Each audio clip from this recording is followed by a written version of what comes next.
las enfermedades neuromusculares en cuidado intensivo. Tengo el gusto de presentarles a la doctora Juanita María Medina Barragán. Ella es residente del primer año de cuidado intensivo de la Universidad Nacional de Colombia. Ha preparado una charla con un enfoque muy bonito. Espero que todos la disfruten. Y nada, adelante, Juanis. Bueno, muy buenas tardes. Como ya me presentó el profe, soy Juanita Medina. Y en la tarde de hoy pues voy a hablarles de enfermedades neuromusculares en el cuidado intensivo pediátrico.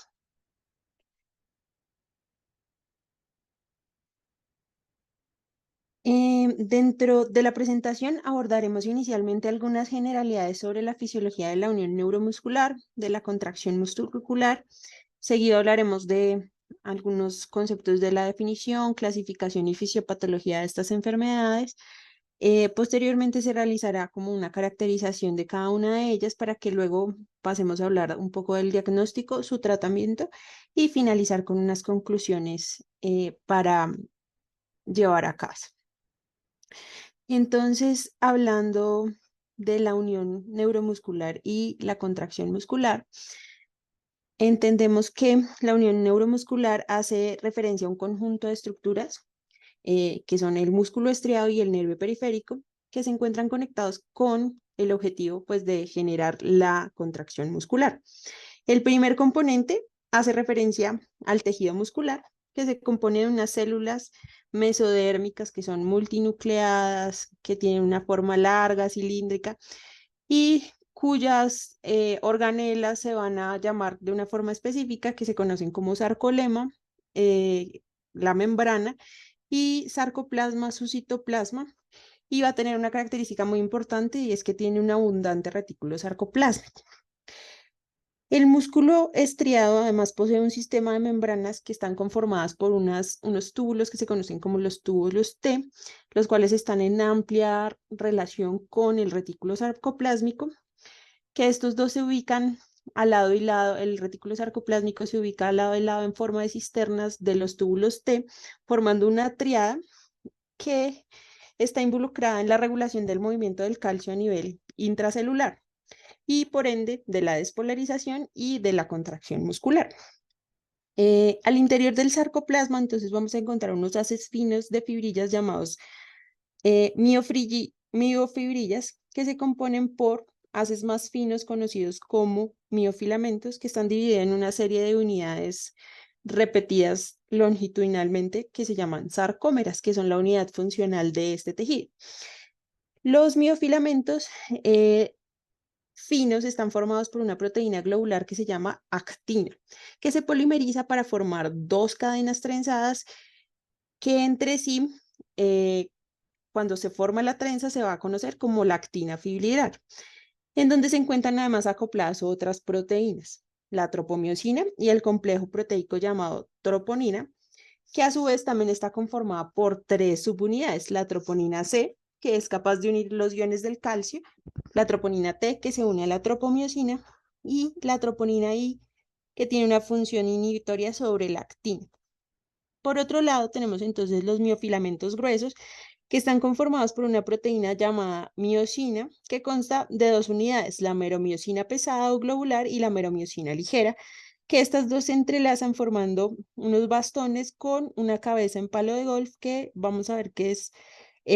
la forma en que se va a conectar con esta actina y va a generar el movimiento del músculo. Y el segundo componente que tenemos es la neurona motora del asta anterior de la médula, o como se conoce mayormente, la motoneurona inferior. Es un tipo de neurona que es somática, que está principalmente vinculada al movimiento y su principal neurotransmisor es la acetilcolina. Estas neuronas se pueden clasificar en neuronas eferentes alfa, cuyos axones se conectan directamente a las fibras musculares extrafusales, muy importantes en la contracción muscular voluntaria. Y tenemos las motoneuronas gamma, cuyos axones inervan las fibras musculares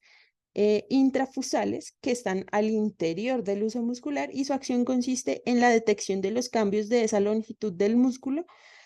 por lo que son muy importantes para el mantenimiento del tono muscular. Es así que entonces la forma se forma la placa motora con un elemento presináptico, que es la motoneurona inferior, una hendidura sináptica y por último un elemento postsináptico, que en este caso va a ser la fibra muscular. En cuanto entonces a la contracción muscular, se genera cuando un potencial de acción de la motoneurona alcanza las ramificaciones axonales que se encuentran en contacto con la fibra muscular. Esto genera una apertura de los canales de calcio dependientes de voltaje, permitiendo que el calcio ingrese al interior del axón y genere liberación de acetilcolina por exocitosis. Esta acetilcolina sale a la hendidura sináptica, donde hará contacto con los receptores nicotínicos postsinápticos del músculo,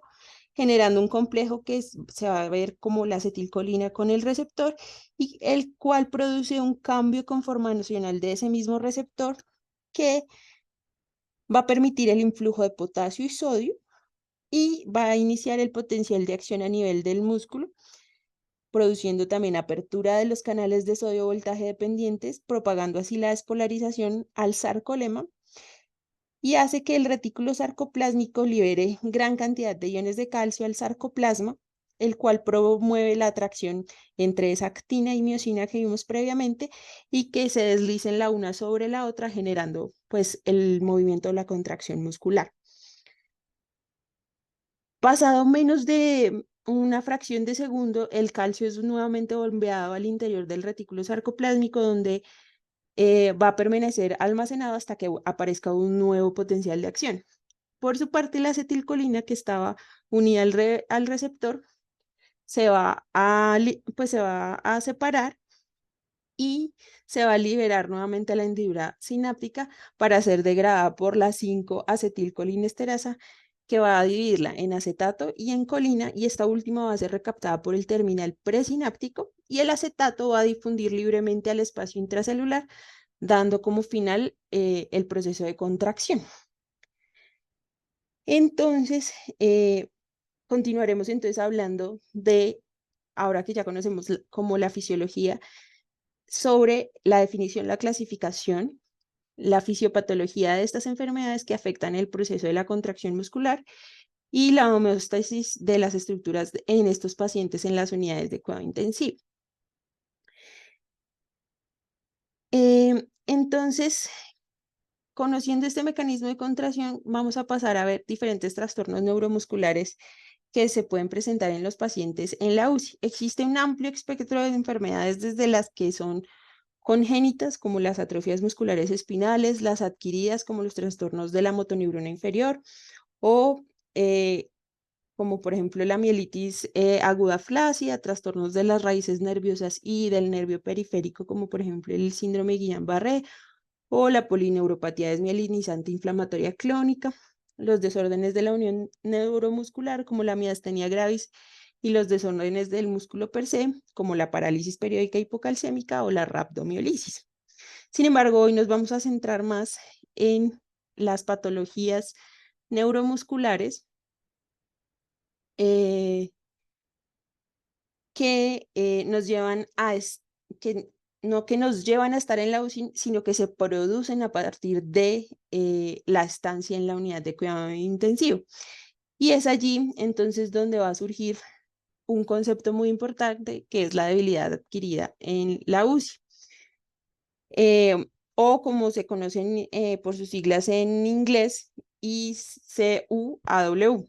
que consisten en una afectación neuromuscular que es bilateral generalmente, simétrica,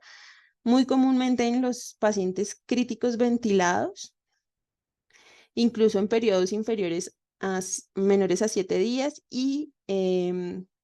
donde se excluye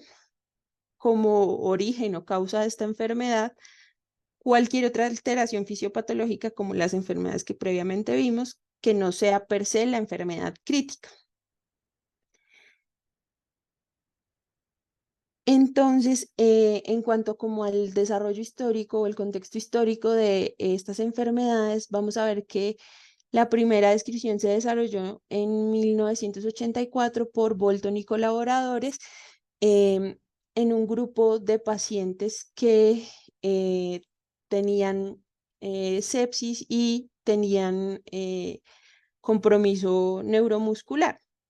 Previamente se había hecho una descripción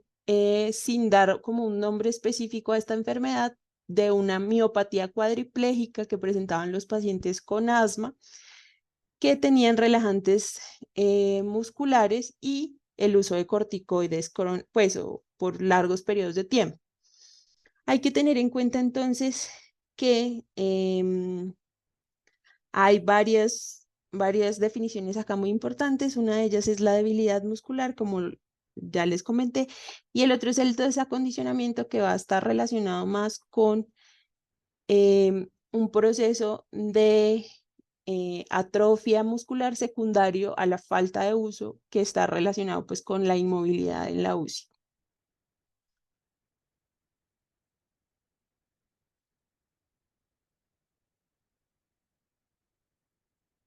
En 2015, Friedrich y colaboradores describen que este síndrome se compone, como veíamos previamente, de una debilidad adquirida en la UCI, que suele ser generalizada, simétrica y afecta a los músculos de las extremidades, más proximales que distales y respiratorios, mientras que los músculos faciales y oculares por lo general están intactos y con compromiso invariablemente del tono muscular, que pueden afectar o no los reflejos tendinosos. Es una debilidad que está detectada clínicamente en pacientes críticamente enfermos con una etiología plausible, como la única etiología plausible, la enfermedad crítica per se. Es así entonces como se considera tras múltiples clasificaciones etiológicas fenotípicas de esta entidad, principalmente tres clases. La habilidad que puede originarse a partir de un trastorno neurogénico como polineuropatía por enfermedad crítica, un trastorno miogénico conocido como miopatía por enfermedad clínica y una combinación de los mismos denominada polineuropatía de la enfermedad crítica. Dentro de la clasificación etiopatogénica, una de las primeras descritas hablaban más sobre la etiología y la forma en que se presentaban estas enfermedades y empiezan a hablar de algunos factores de riesgo que vamos a ver que son muy significativos, como son el uso de relajantes neuromusculares, la sepsis, la hiperglicemia y el uso de corticoides. Adicionalmente, se empezó a observar que en cuanto a la presentación de esta enfermedad, tenía una incidencia en 50 al 70% de los pacientes que tenían signos de respuesta inflamatoria sistémica. Se relacionó que cuando estos pacientes presentan esta enfermedad hay aumento de la morbilidad, hay retraso en el alta, hay una disminución en la calidad de vida al alta y por lo general es una patología que es reversible. Posteriormente se han venido escribiendo algunos fenotipos clínicos según algunos factores de riesgo y que se caracterizan por, en este caso entonces tenemos la polineuropatía de la enfermedad crítica, que se va a presentar más en pacientes con ventilación mecánica invasiva, inmovilidad muscular, un músculo que con el estímulo es excitable y que va a generar atrofia del músculo. La miopatía de la enfermedad crítica, que va a tener estas mismas características, pero vamos a ver que el músculo va a tener una característica que va a estar hipoexcitable, presentan atrofia muy severa y proteólisis preferencialmente de la miocina. En los pacientes que tienen sepsis, esta miopatía también se caracteriza por esa misma hipoexcitabilidad muscular, atrofia, proteólisis que afecta tanto a la miocina como a la actina y la tropomiosina. Va a haber desorganización de los sarcómeros y generalmente está en el pues en el contexto de un paciente con sepsis.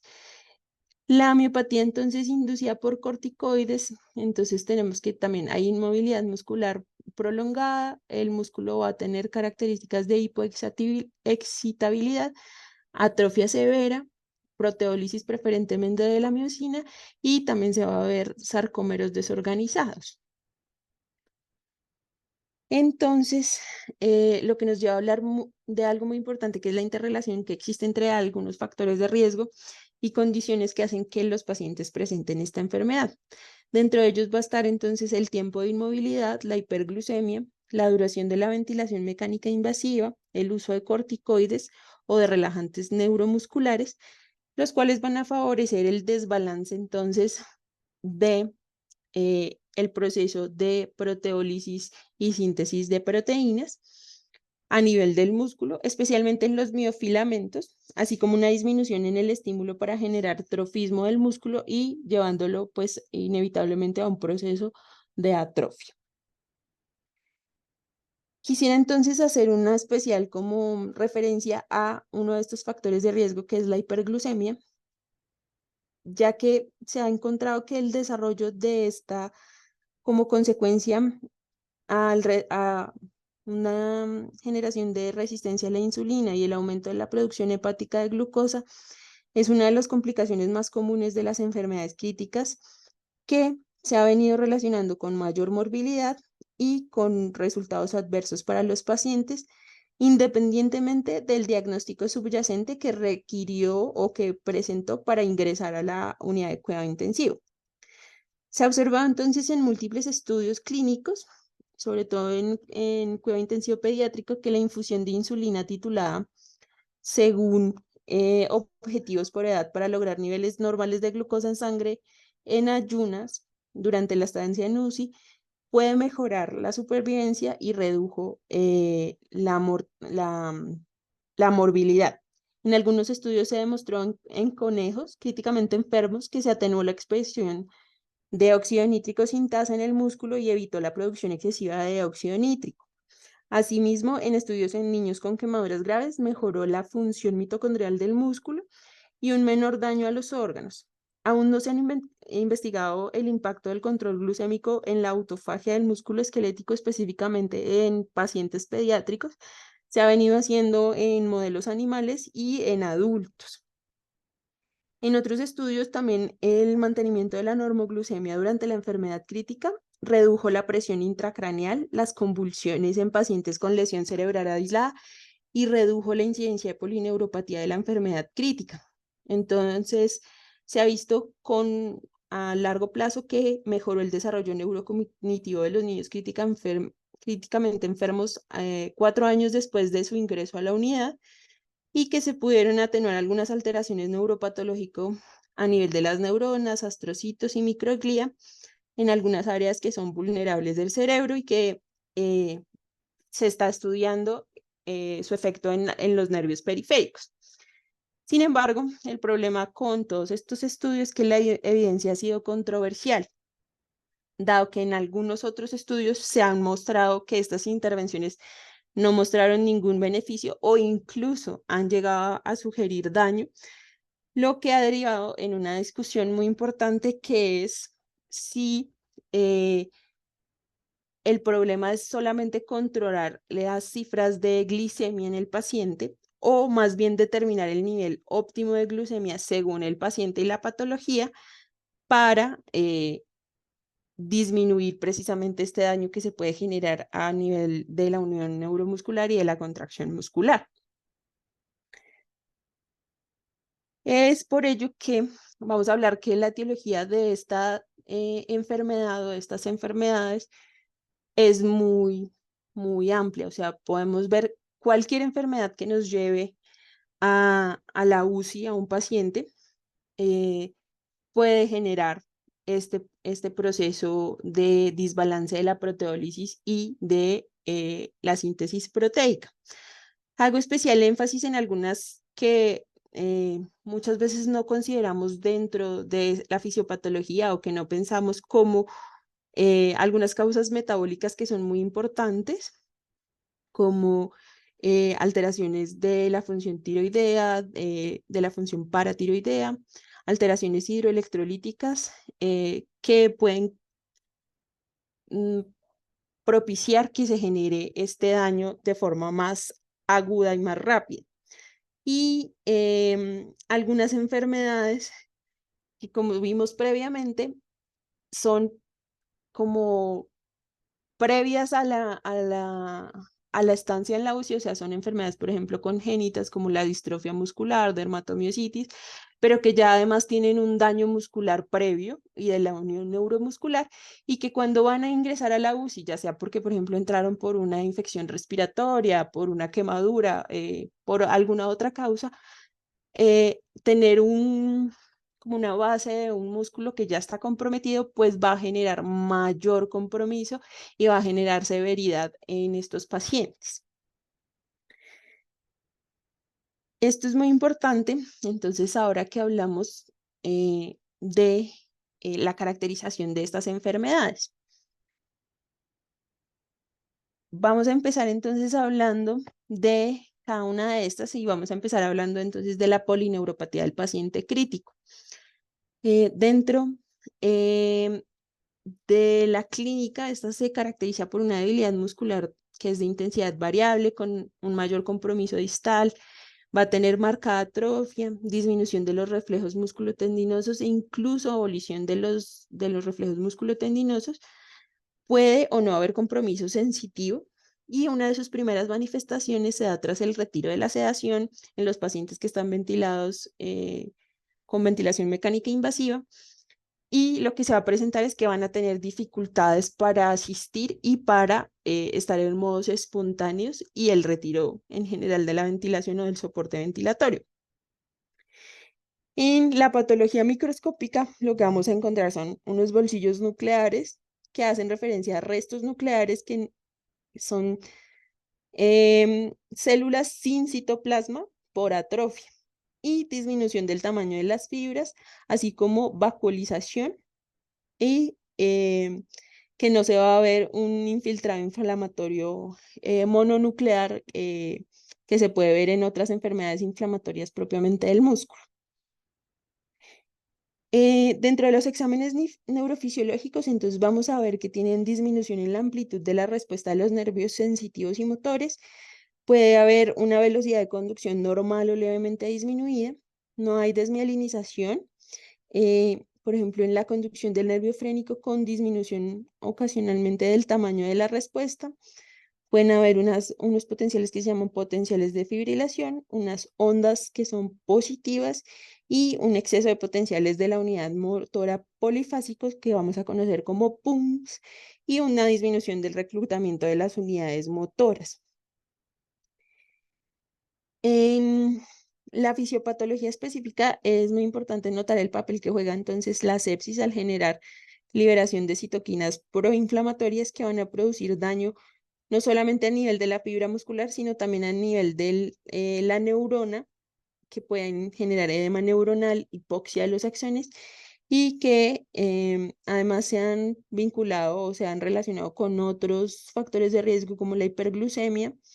la disminución de la insulina y la hipoalbuminemia, que van a hacer que este proceso sea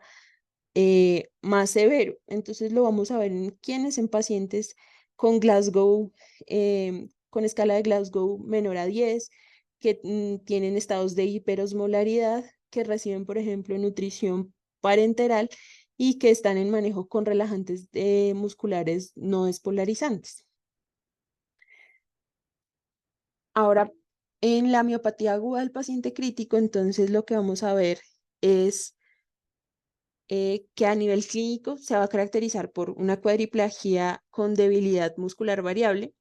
donde se van a comprometer tanto músculos distales como proximales, sin que haya un mayor compromiso sensitivo. Y en ocasiones puede haber compromiso de la musculatura facial con disminución de los reflejos musculotendinosos. En los estudios de neurofisiología, entonces, en estos pacientes podemos encontrar disminución de la amplitud del potencial de acción, una respuesta sensitiva conservada, y en la electromiografía de aguja vamos a encontrar actividad espontánea aislada, necrosis muscular, unos PUMS que van a ser pequeños de corta duración, a menudo que van a ser polifásico, que eso hace referencia a miopatía, y una membrana del músculo que es inexcitable o muy poco excitable. En esta enfermedad, entonces, podemos encontrar variantes según la lesión observada a nivel del músculo. Entonces podemos tener miopatía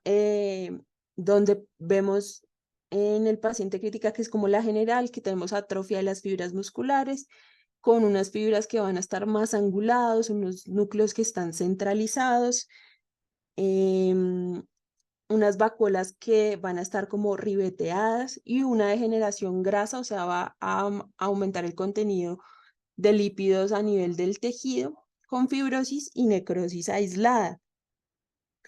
Asimismo, entonces podemos ver en estos pacientes que tienen en la miopatía por pérdida de filamentos gruesos, entonces pérdida selectiva de miofilamentos de miosina, ausencia de actividad de la adenosina trifosfatasa miofibrilar, actina que puede estar conservada en la microscopía electrónica, examen que por lo general no se hace. Y por último, en la miopatía necrotizante, donde se pueden ver necrosis, vacuolización y miofagia. Dentro de la fisiopatogenia, entonces podemos encontrar nuevamente en estas enfermedades las citoquinas proinflamatorias, la sepsis y el uso de corticoides, muy relacionadas con la modulación de las síntesis proteicas, la inactivación de los canales de sodio o del transporte de electrolitos a nivel de la membrana, lo que va a hacer generar cambios en el potencial de reposo de la membrana. Puede haber degradación enzimática o proteólisis a nivel del músculo, que está en relación también con la regulación de las hormonas anabólicas, como los corticoides o los esteroides anabólicos. La miopatía en la miopatía por pérdida de filamentos gruesos, aunque no está claramente especificada su fisiopatología, vamos a encontrar que puede haber denervación, aumento de expresión de receptores de corticoides y proteólisis por ubiquitinización. Y en la miopatía necrotizante podemos ver que la suma de sepsis y uso de corticoides sensibilizan al músculo a otros medicamentos o a otras condiciones miotóxicas y pueden llevar a procesos de rhabdomiólisis. Entonces, vamos a hablar ahora de cómo hacemos el diagnóstico y el tratamiento con estos pacientes, ya conociendo más o menos las características que vamos a encontrar en los exámenes por lo general de estos pacientes. Lo principal en estos pacientes es tener una sospecha clínica y esa sospecha clínica va a estar dada por un paciente que ingresa a la UCI per se ya tiene un factor de riesgo para presentar estas enfermedades. Hay que tener en cuenta entonces, como les decía, ¿hay alguna enfermedad crítica neuromuscular que esté facilitando el proceso por el cual está ingresado a la UCI? Entonces, pues si tiene una crisis de miastenia, si de pronto tiene un episodio de Guillain-Barré, pues de pronto eso nos va a dejar un poquito como desubicados y debemos considerar esos otros diagnósticos. Sin embargo, si vemos que es un paciente que, por ejemplo, entró por una sepsis y tiene clínica de polineuropatía o de miopatía, vamos a entrar a hacer, si esta clínica es muy clara, hacer rehabilitación por aproximadamente 2 semanas. Si vemos mejoría, podemos continuar en observación y terapias. Sin embargo, si la clínica no es muy clara o la mejoría tras ese periodo de rehabilitación tampoco es adecuada,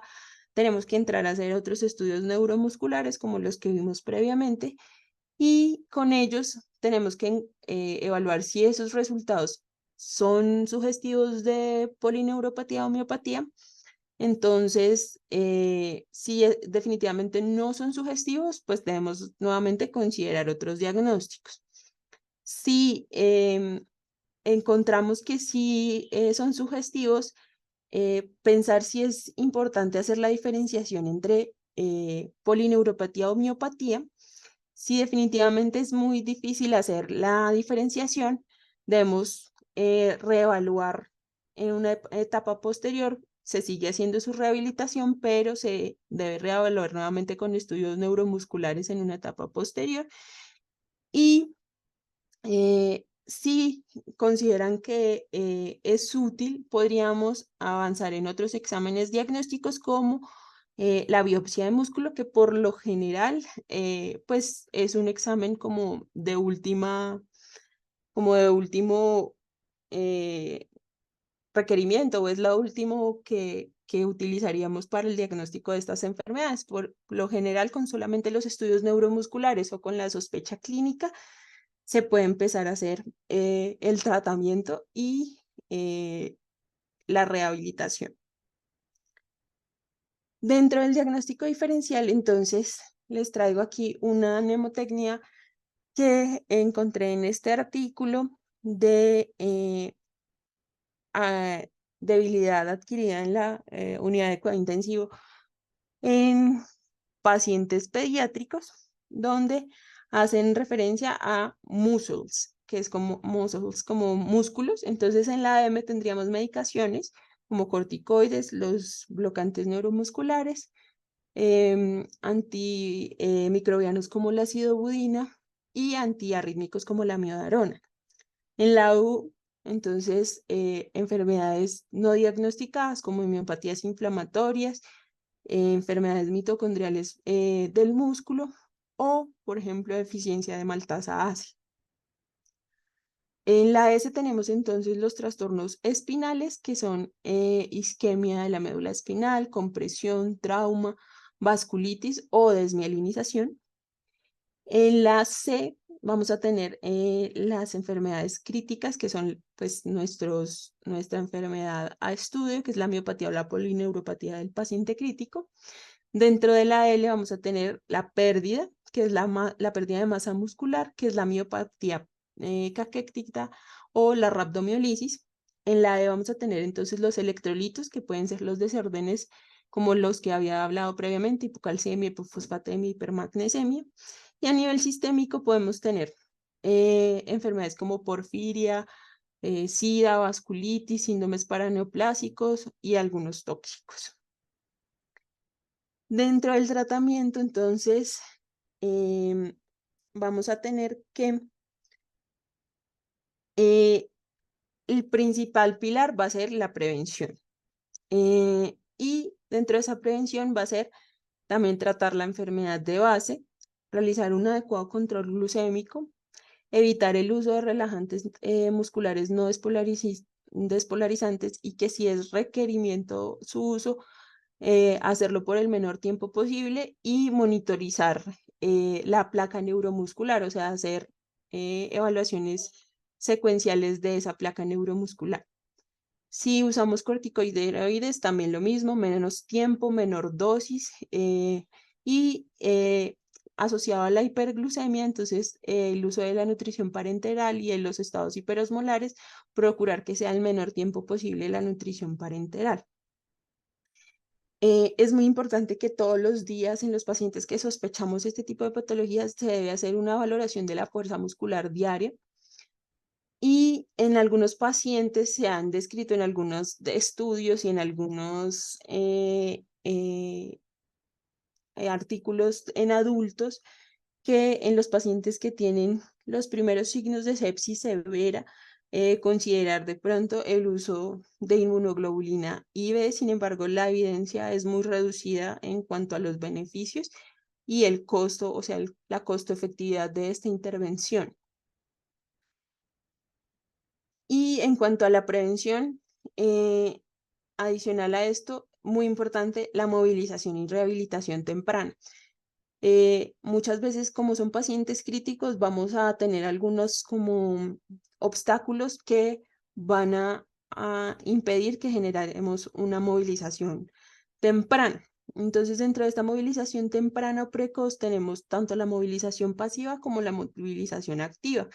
El uso de las dos es muy importante, sobre todo en los pacientes, por ejemplo, que tenemos bajo sedación, va a ser muy importante el uso de la movilización pasiva, y en los pacientes que tenemos un estado de conciencia adecuado, la movilización activa también va a ser muy importante. Tenemos que tener un equipo multidisciplinario que tiene que estar soportado con terapias física, terapia ocupacional, fonoaudiología, enfermería, cuidado del dolor, medicina física y rehabilitación y cuidado intensivo. Podemos usar dentro de las terapias como más modernas electroestimulación muscular. Vamos a poder hacer también en algunos sitios donde lo tengan disponible el uso de los cicloergómetros de cama para hacer movilización sobre todo de miembros inferiores. Y dentro de los obstáculos que les hablaba, entonces tenemos la sedación, entonces que son como también un poco mitos que generan que esa movilización temprana no se lleve a cabo. Entonces, como el paciente está muy sedado, entonces no le hacemos la terapia. Como tenemos poquitos terapeutas, pues entonces o no tenemos el cicloergómetro o no tenemos la terapia de electroestimulación, pues no podemos hacer la rehabilitación. Si no tenemos la infraestructura disponible para hacerlo. Si, por ejemplo, tienen un paciente con ventilación mecánica, vamos a ver ahorita más adelante en uno de los estudios que es uno de los obstáculos que hace que se postergue el inicio de la movilización. El miedo a que los pacientes pierdan accesos venosos o catéteres. Y, por ejemplo, en los pacientes con terapia renal sustitutiva se ha disminuido mucho el uso o el inicio de la movilización precisamente porque pueden haber sangrado o el paciente se puede desconectar de la terapia. Entonces, esto se han vuelto como obstáculos que en la mayoría de los casos muchas veces no son reales para el inicio de esta movilización. En España se ha venido realizando una iniciativa que se llama MoviPre, que consiste en que empiecen a hacer la movilización temprana y todas las intervenciones de terapias y de medicina física y rehabilitación rápidamente en estos pacientes, y lo que han notado es que la morbilidad a largo plazo, la mejoría de la calidad de vida y el tiempo de recuperación es mucho menor, o sea, van a tener menos tiempo de hospitalización, menos tiempo en la unidad de cuidado intensivo y podrían irse a su casa rápidamente, a donde podrían continuar su manejo con rehabilitación ambulatoria. Entonces, aquí en este articulito quería mostrarles que se encontraron entonces algunos parámetros que se deben tener en cuenta antes de iniciar la movilización, que son muy importantes. Entonces, que el paciente esté con una estabilidad cardiorrespiratoria suficiente para poder hacer las movilizaciones y las estimulaciones. A nivel neurológico, entonces, que tenga un cierto grado de alertamiento, sobre todo para la movilización activa, que no hayan agitación, confusión, o que el paciente, por ejemplo, si vamos a hacer que siga algunas instrucciones, pues pueda seguirlas adecuadamente. Que no haya aumento de la presión intracraneana, es muy importante. Que no haya necesidad para hacer los procedimientos de aumentar la sedación. A nivel cardiovascular, que se mantenga, pues como les decíamos, una estabilidad. Dentro de eso es una frecuencia cardíaca que no exceda para su grupo etario, que no haya isquemia miocárdica activa, que la tensión arterial sea estable para que no presente ni hipotensión ortostática, que no haya generalmente goteos de catecolaminas o de vasopresores, y que tengan unas presiones arteriales medias suficientes para la perfusión adecuada. Que acá entonces, por ejemplo, dicen que no tenga terapia renal en el momento. Sin embargo, si el paciente, por ejemplo, no sé, tiene una terapia de 10 horas, 12 horas, 18 horas, pues en las horas restantes lo ideal sería poder hacer la movilización de estos pacientes y las terapias. Que, por ejemplo, si tengo programado hacer una extubación pronta, pues se puede diferir el inicio o un par de horas mientras hacemos el proceso de extubación. Que no hayan sangrados gastrointestinales masivos activos y que no tenga procesos o procedimientos continuos, como acá hacen referencia a la hemodiálisis, que sea permanente. Esto podría retrasar o limitar un poco el inicio de la movilización. A nivel respiratorio, que el trastorno de oxigenación sea leve o no tenga trastorno de oxigenación, que tenga una hipercapnia menor a 50 o normocapnia y un pH por lo general que esté por encima de 7,3 con una saturación de hemoglobina que esté por encima de 88. De la parte respiratoria, entonces también que esté estable de su parte respiratoria y que los parámetros ventilatorios estén más bien bajos, moderados a bajos. Es importante entonces vigilar durante la terapia que si presentan, por ejemplo, episodios de arritmia, si presentan hipotensión o hipertensión persistente, pues van a ser como puntos en los cuales nosotros vamos a suspender el proceso de la movilización. Si vemos que en algún momento se extúa accidentalmente, pues tenemos que suspenderla. Si vemos que puede haber lesión muscular o dolor intenso que requiera entonces analgesia, debemos suspender la terapia. Si vemos que entonces, por ejemplo, el paciente mientras le estamos haciendo la terapia hace una desaturación severa o taquipnea o empieza con mayor dificultad respiratoria, es mejor suspender la terapia y reiniciarla después de lograr nuevamente la estabilización. Y aquí les traigo entonces otro estudio que el objetivo de este estudio fue principalmente recopilar datos entre 2015 y 2016 que permitieran identificar las principales barreras a la movilización temprana y producir o generar una estrategia o un algoritmo que permitiera identificar los pacientes que estuvieran aptos para la movilización y poder disminuir precisamente esas barreras que generan el inicio, que se retarde el inicio de la movilización temprana